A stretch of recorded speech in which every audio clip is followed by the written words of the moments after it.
Hello everyone, I am Shikha. Welcome back to my YouTube channel. So आज की video में हम कवर करने वाले हैं मॉलिक्यूलर बायोलॉजी। मॉलिक्यूलर बायोलॉजी में भी आरएनए प्रोसेसिंग क्या होता है। हमने ट्रांसक्रिप्शन पढ़ा। ट्रांसक्रिप्शन में क्या हुआ, डीएनए से आरएनए बन गया। अब आरएनए से ट्रांसलेशन होना है एंड प्रोटीन का फॉर्मेशन होना है। जो आरएनए बना है उसमें कुछ प्रोसेसिंग होनी है ट्रांसलेशन होने से पहले। उन सारे स्टेप्स को बोलते हैं आरएनए प्रोसेसिंग। अब आता है क्यों होनी है प्रोसेसिंग आरएनए में, क्या जरूरत है कि आरएनए में प्रोसेसिंग हो। फर्स्ट थिंग तो ये, प्रोकैरियोट्स में प्रोसेसिंग बहुत रेयर होती है, बहुत कम प्रोसेसिंग होती है। यूकैरियोट्स में ये प्रोसेसिंग प्रोसेस काफी लॉन्ग होता है, काफी सारे स्टेप्स इन्वॉल्व होते हैं। ऐसा क्यों? प्रोकैरियोट्स में साइट क्या होती है ट्रांसक्रिप्शन की, न्यूक्लियस, एंड ट्रांसलेशन की वही न्यूक्लियस, क्योंकि उसमें न्यूक्लियस और साइटोप्लाज्म का एक सेपरेट डिवीजन नहीं हुआ होता, तो वहीं पे हमारा उसका ट्रांसक्रिप्शन हो जाता है और वहीं पे उसका ट्रांसलेशन साथ साथ स्टार्ट हो जाता है। कोड ट्रांसक्रिप्शन ट्रांसलेशन स्टार्ट हो जाता है। जो हमारा प्रोकैरियोटिक आरएनए है उसको प्रोसेसिंग की बहुत रेयर रिक्वायरमेंट होती है। हमने यहाँ पर रेयर वर्ड यूज क्यों किया, बिकॉज 3 हमारे आरएनए होते हैं, mRNA, ribosomal RNA, tRNA. MRNA की तो उसे रिक्वायरमेंट ही नहीं होती, ओके, बिकॉज एमआरएनए को उसको गैप मिलता ही नहीं है कि वो अपनी प्रोसेसिंग कर पाए। जस्ट आरएनए बनता है और हमारा प्रोटीन बनना स्टार्ट हो जाता है। आरएनए बन ही रहा होता है, प्रोटीन बन जाता है। इसमें सिर्फ आरआरएनए और टीआरएनए प्रोसेसिंग होती है। यूकैरियोट्स में साइट क्या है ट्रांसक्रिप्शन की, न्यूक्लियस, और ट्रांसलेशन की क्या है, साइटोप्लाज्म। ट्रांसक्रिप्शन के बाद आरएनए को ट्रांसपोर्ट होना है nucleus to cytoplasm. Nucleus to cytoplasm transport होने के लिए प्रोसेसिंग की रिक्वायरमेंट है। साइटोप्लाज्म में जाके वो डिग्रेड ना हो जाए, इसलिए प्रोसेसिंग की रिक्वायरमेंट है। स्टेबिलिटी चाहिए उसको, इसलिए प्रोसेसिंग की रिक्वायरमेंट है। उसकी ट्रांसलेशन इनिशिएशन होना है, इसलिए प्रोसेसिंग की रिक्वायरमेंट है। जो हमारा यूकैरियोटिक सेल्स होते हैं उनमें आरएनए प्रोसेसिंग की बहुत रिक्वायरमेंट होती है। इफ हमारा प्रोसेसिंग ना हो यूकैरियोटिक सेल के आरएनए में, तो या तो आरएनए नहीं जा पाएगा हमारा साइटोसोल में, और इफ गया भी तो डिग्रेड हो जाएगा, उसकी स्टेबिलिटी नहीं होगी, वो डिग्रेड हो जाएगा। ओके, अब हमारा पढ़ेंगे प्रोसेसिंग के रिगार्डिंग। प्रोसेसिंग हमारी एमआरएनए में, आरआरएनए में, टीआरएनए में डिफरेंट प्रोसेसिंग के स्टेप्स होते हैं। देखते हैं प्रोसेसिंग। जब तक हमारी आरएनए की प्रोसेसिंग नहीं हुई होती तो उस आरएनए को प्री एमआरएनए बोलते हैं। इफ वो एमआरएनए है तो प्री एमआरएनए, इफ वो आरआरएनए है तो प्री आरआरएनए, इफ वो टीआरएनए है तो प्री टीआरएनए। क्योंकि ये अभी प्री आरएनए है, ये मैच्योर नहीं हुआ है। ये मैच्योर जब होगा जब उसमें प्रोसेसिंग हो जाएगी, जब वो मैच्योर होगा। पहले हम पढ़ेंगे प्री एमआरएनए से एमआरएनए कैसे बना प्रोसेसिंग होके। देन नेक्स्ट वीडियो में हम कवर करेंगे प्री आरआरएनए की प्रोसेसिंग हुई और वो मैच्योर आरआरएनए बना। फिर नेक्स्ट वीडियो में हम कवर करेंगे प्री टीआरएनए की प्रोसेसिंग हुई और वो टीआरएनए बना। जो हमारा प्री एमआरएनए होता है उसकी प्रोसेसिंग होती है प्रोकैरियोट्स में भी, यूकैरियोट्स में भी। प्रोकैरियोट्स में इसकी प्रोसेसिंग नहीं होती, अभी अभी बताया क्यों नहीं होती। ओनली रेयर, बहुत रेयर एक स्टेप होता है प्रोसेसिंग का, वो होता है poly A adenylation. Poly A adenylation step होता है, वो भी बहुत रेयर होता है, सब में नहीं होता। बेसिकली हमारी एमआरएनए की प्रोसेसिंग नहीं होती, प्री एमआरएनए की प्रोसेसिंग नहीं होती प्रोकैरियोट्स में। यूकैरियोट्स में होती है प्रोसेसिंग। 4 स्टेप में ये प्रोसेसिंग कंप्लीट होती है। पहले 5' कैपिंग होती है, फिर क्लीवेज एंड पॉली एडिनाइलेशन होता है, देन हमारा स्पाइसिंग होती है, देन आरएनए की एडिटिंग होती है। इन सारे प्रोसेस के बाद, इन 4 स्टेप के बाद वो प्री एमआरएनए हमारा एमआरएनए बन जाता है। हमें ये स्टेप डीप में पढ़ने हैं कि हर एक स्टेप में क्या क्या हुआ। फर्स्ट आता है हमारा कि 5' कैपिंग में क्या हुआ। 5' कैपिंग में हमें पता चल रहा है कि 5' पे कोई कैप आके अटैच हो गई। 5' पोजीशन पे 7 मिथाइल यूनिसिन की कैप आ जाती है, इसको बोलते हैं 5' कैपिंग होना। ऑब्वियसली कैप हो रही है, इट मीन्स प्रोटेक्शन हो रहा है। यहाँ पे आरएनए को प्रोटेक्ट किया जा रहा है 5' एंड से। 5' एंड जो है आरएनए का उसको प्रोटेक्ट किया जा रहा है। फर्स्ट तो कैपिंग का ये एडवांटेज होता है। सेकेंड होता है कि उसकी हेल्प से आरएनए अब जा सकता है साइटोप्लाज्म में। थर्ड उसका एडवांटेज होता है कि ट्रांसलेशन जब होता है तो राइबोसोम उसी को रिकॉग्नाइज करते हैं कैपिंग को, और देन वहाँ 5' एंड देख के हमारा स्टार्ट करते हैं ट्रांसलेशन। सो ट्रांसलेशन के इनिशिएशन में, आरएनए के प्रोटेक्शन में, आरएनए के ट्रांसपोर्ट में, इन 3 एक्टिविटी में इन्वॉल्व होती है 5' कैपिंग। इन 3 एक्टिविटी की वजह से ही 5' कैपिंग होती है। 7 मिथाइल यूनिसिन की कैप होना 5' एंड पे। और वो कैप किससे अटैच होती है? 5' ट्राइफॉस्फेट ब्रिज से वो कैप अटैच होती है। कैसे होती है वो कैप, कैसे यहाँ पे आके अटैच हुई वो कैप, क्या प्रोसीजर था, वो सब देखते हैं। सो 5' कैपिंग मीन्स 7 मिथाइल यूनिसिन की कैप 5' एंड पे अटैच होना 5' ट्राइफॉस्फेट ब्रिज की हेल्प से।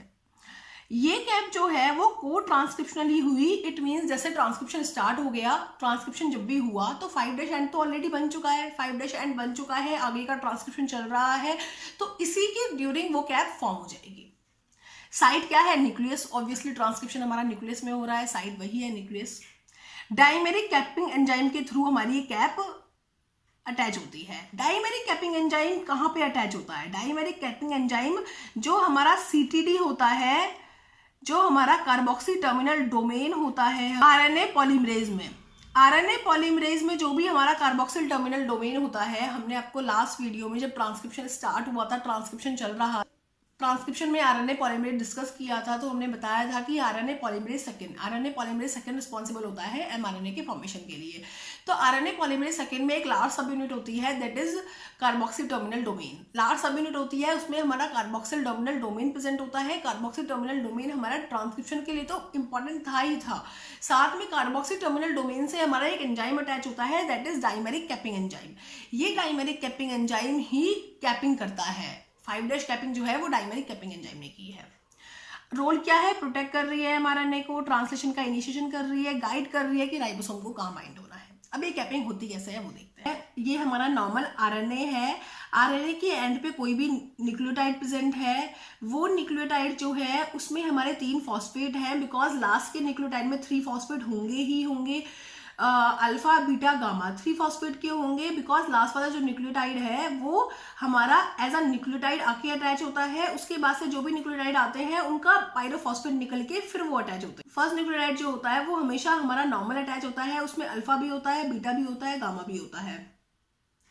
अब क्या होता है? फॉस्फोहाइड्रोलेस फर्स्ट एंजाइम आया, डाइमेरिक कैपिंग एंजाइम का फर्स्ट एंजाइम है फॉस्फोहाइड्रोलेस। फॉस्फोहाइड्रोलेस ने गामा फॉस्फेट का रिमूवल कर दिया।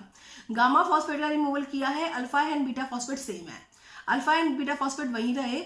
फिर ग्यूनाइल ट्रांसफरेज आया, उसने क्या किया? GTP को लाया वो, और GTP से हमारा 2 फॉस्फेट रिमूव हो गए, और GTP का 2 फॉस्फेट रिमूव हो गए और GMP बन गया वो, जिस GMP में हमारा अल्फा फॉस्फेट था, और वो GMP जो है हमारा अटैच हो गया हमारा 5' एंड पे।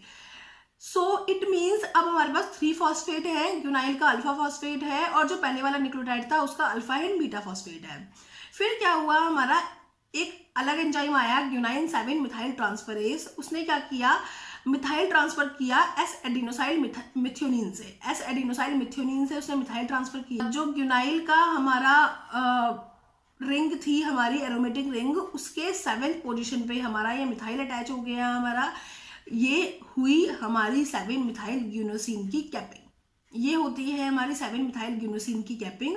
इस कैपिंग में हमारा 7 मिथाइल यूनोसिन हमारा 5' एंड पे अटैच हो जाता है। इसको बोलते हैं जीरो कैप, इसको बोलते हैं जीरो कैप। इसमें कैप 0 इसका नेम होता है। इसमें आपको ये सारे एंजाइम माइंड में रखने जरूरी हैं, और साथ में अल्फा बीटा गामा भी, कि पहले हमारा अल्फा बीटा गामा था हमारा, देन हमारा गामा रिमूव हो गया, और हमारा GMP के साथ अल्फा वाला फॉस्फेट आ गया।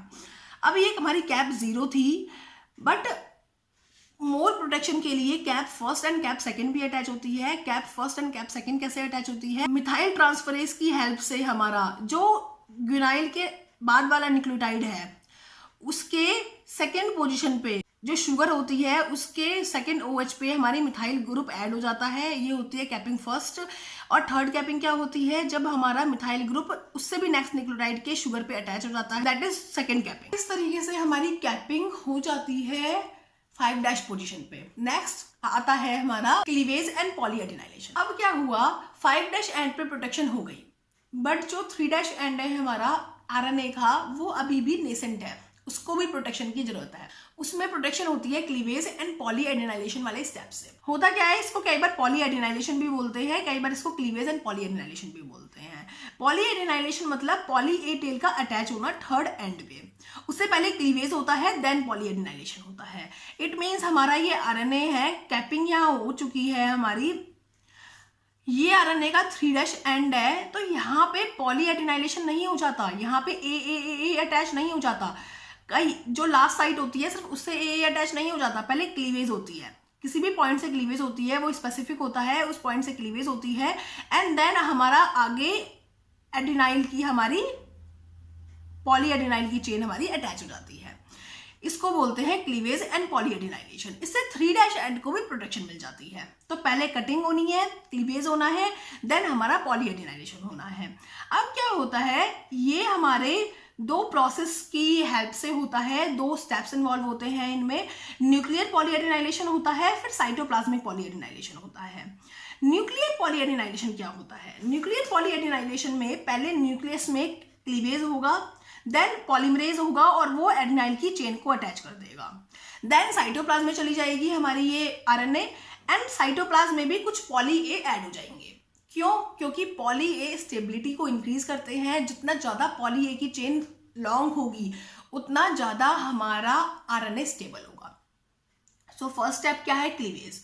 क्लीवेज में हमारे कुछ एंडोन्यूक्लियेजेस होते हैं, CF फर्स्ट, CF सेकेंड, ये एंडोन्यूक्लियेजेस होते हैं, ये ब्रेक कर देते हैं फॉस्फोडाइस्टर बॉन्ड को और क्लीवेज कर देते हैं। स्पेसिफिक साइट पे ब्रेक कर देते हैं फॉस्फोडाइस्टर बॉन्ड को एंड क्लीवेज कर देते हैं। जब क्लीवेज हो जाता है तो पॉली ए पॉलीमरेज की हेल्प से 10 to 20 न्यूक्लियोटाइड ऐड हो जाते हैं हमारा उस एंड पे, जो जहां पे क्लीवेज हुआ है वहां पे पॉली ए पॉलीमरेज की हेल्प से 10 to 20 न्यूक्लियोटाइड ऐड हो जाते हैं। हमारी पॉलीएडिनाइलेट बाइंडिंग प्रोटीन होती है, ये पॉलीएडिनाइलेट पे आके बाइंड होती है और फिर से हमारा आगे 200 to 250 न्यूक्लियोटाइड तक एक्सटेंड कर देती है इस पॉली ए टेल को। ये पॉली ए टेल को एक्सटेंड कर देती है 200 to 250 न्यूक्लियोटाइड तक। सो फर्स्ट हमारा पॉली ए पॉलीमरेज से स्मॉल न्यूक्लियोटाइड की चेन बनी पॉली ए की, देन उस पॉली ए की चेन पे पॉलीएडिनाइलेट बाइंडिंग प्रोटीन आगे बाइंड हुई और उसने हमारा इस प्रोसेस को एनहांस कर दिया 200 to 250 न्यूक्लियोटाइड पर। और कुछ न्यूक्लियोटाइड हमारे साइटोप्लाज्म में जब वो चली जाती है हमारी mRNA, वहां जाके भी अटैच होते हैं by the help of poly A polymerase. अब क्या होता है, जितने ज्यादा पॉली ए की चेन होगी, जितना ज्यादा पॉली ए की चेन होगी, लेंथ में बड़ी होगी, उतना ज्यादा स्टेबिलिटी होगी RNA की। हाफ लाइफ जो होगी, हाफ लाइफ इंक्रीज हो जाएगी RNA की। सो पॉली ए की चेन जो होती है वो स्टेबिलिटी प्रोवाइड करती है, साथ ही साथ वो हेल्प करती है RNA की, साथ ही साथ वो प्रोटेक्ट करती है RNA को और उसको स्टेबिलिटी प्रोवाइड करती है और हेल्प करती है RNA की साइटोप्लाज्म में जाने के लिए। सो ये होता है पॉलीएडिनाइलेशन। अब पॉलीएडिनाइलेशन के भी टाइप्स होते हैं, वो देखते हैं। सो पॉलीएडिनाइलेशन भी 2 टाइप्स के होते हैं, कॉन्स्टिट्यूटिव पॉलीएडिनाइलेशन, अल्टरनेटिव पॉलीएडिनाइलेशन। कॉन्स्टिट्यूटिव पॉलीएडिनाइलेशन मतलब एक फिक्स्ड पोजीशन होती है, उस फिक्स्ड पोजीशन पर ही क्लीवेज होता है और पॉली ए चेन अटैच होती है। उस फिक्स्ड पोजीशन पे ही क्लीवेज होगा और पॉली ए चेन अटैच होगी। बट अल्टरनेटिव पॉलीएडिनाइलेशन में क्या होता है, ये हमारा DNA है, DNA से RNA बना, 2 डिफरेंट साइट पे क्लीवेज हो सकता है और 2 डिफरेंट हमारी लेंथ की चेन बन सकती है। 2 डिफरेंट साइट पे हमारा क्लीवेज होगा। फर्स्ट टाइम हमारा इस साइड पे क्लीवेज हुआ तो शॉर्ट चेन बनी, फिर उसमें पॉलीएडिनाइलेशन हो गया। फिर सेकेंड टाइम हमारा इस साइड पे क्लीवेज हुआ और हमारी लॉन्ग चेन बनी, फिर हमारा पॉलीएडिनाइलेशन हो गया। तो मीन्स 2 डिफरेंट फॉर्म की प्रोटीन फॉर्म होती है यहाँ पे, 2 डिफरेंट फॉर्म का RNA फॉर्म होता है यहाँ पे अल्टरनेटिव स्प्लाइसिंग से, अल्टरनेटिव पॉलीएडिनाइलेशन से। एग्जाम्पल क्या आता है, जो हमारा IgM एंटीबॉडी है उसमें 2 फॉर्म होती है, कुछ सिक्रेटरी IgM होती है, कुछ मेम्ब्रेन बाउंड IgM होती है। कुछ हमारी मेम्ब्रेन पे बाउंड होती हैं आईजीएम, कुछ हमारी सिक्रेटिव आईजीएम होती हैं। जो हमारी मेम्ब्रेन बाउंड होती हैं उसमें हमारा इस साइड पे क्लीवेज हुआ होता है, और जो हमारी सिक्रेटरी होती हैं उसमें हमारा इस साइड पे क्लीवेज हुआ होता है। तो आईजीएम जो है उनकी दो फॉर्म होती है, और वो दो फॉर्म कैसे होती है, वो दो फॉर्म डिफरेंट पोजीशन से पॉली एडिनाइलेशन होने की वजह से दो फॉर्म बनती हैं। सो हमारा कॉन्स्टिट्यूटिव पॉली एडिनाइलेशन हो रहा है, इट मीन्स हमेशा उसी पोजीशन पे होगा, उसी पोजीशन पे होगा, स्पेसिफिक है पोजीशन, फिक्स्ड है पोजीशन। बट इफ हमारा अल्टरनेटिव पॉली एडिनाइलेशन हो रहा है, इट मीन्स हमारी पोजीशन फिक्स नहीं है, कभी हमारा पहले भी हो सकता है, कभी हमारा बाद में भी हो सकता है। मीन्स दो पोजीशन होंगी, उन दो पोजीशन को चेंज होके हमारा एडिनाइलेशन होगा, जैसे कि नीड होगी सेल की। इफ उसको हमारा मेम्ब्रेन बाउंड आईजीएम चाहिए तो हमारा एडिनाइलेशन अलग तरीके से होगा, पॉली एडिनाइलेशन एंड क्लीवेज अलग तरीके से होगा। इफ उसको सिक्रेटरी आईजीएम चाहिए तो क्लीवेज एंड पॉली एडिनाइलेशन अलग तरीके से होगा। अब क्या होता है, हमने आपको स्टार्टिंग में बताया था कि ये पॉली एडिनाइलेशन स्टेप जो है वो ई कोलाई में भी होता है, वो हमारा प्रोकैरियोट्स में भी होता है, और कोई स्टेप नहीं होता एमआरएनए में। प्रोकैरियोटिक एमआरएनए में और कोई स्टेप नहीं होता, सिर्फ हमारा पॉली एडिनाइलेशन स्टेप ही होता है, वो भी रेयर केसेस में होता है, किसी किसी में होता है, बहुत अनकॉमन है, और इसमें 20 to 40 न्यूक्लियोटाइड ही ऐड होते हैं बस। और कौन कौन से एंजाइम की हेल्प से होता है, पीएनएज जो कि एक एक्सोन्यूक्लियेज है उसकी हेल्प से, आरएनएज ई जो एक एंडोन्यूक्लियेज है उसकी हेल्प से क्लीवेज हो जाता है इन दोनों की हेल्प से, एंड देन पॉलीमरेज की हेल्प से हमारा पॉली एडिनाइलेट चेन ऐड हो जाती है। क्योंकि यहाँ पे लॉन्ग पॉली एडिनाइलेशन तो ऐड होनी नहीं है, तो हमारा पॉली एडिनाइलेटेड बाइंडिंग प्रोटीन नहीं चाहिए, यहाँ पे पॉलीमरेज से ही 20 to 30 न्यूक्लियोटाइड हमारे ऐड हो जाते हैं। ई कोलाई में थर्ड एंड पे 3' कैपिंग हो जाती है। सो ये होता है हमारा ई कोलाई में पॉली एडिनाइलेशन। ये हमारे दो स्टेप्स कंप्लीट हो चुके हैं। Third step and fourth step, splicing and RNA editing, ये हम नेक्स्ट वीडियो में कवर करेंगे। So best of luck.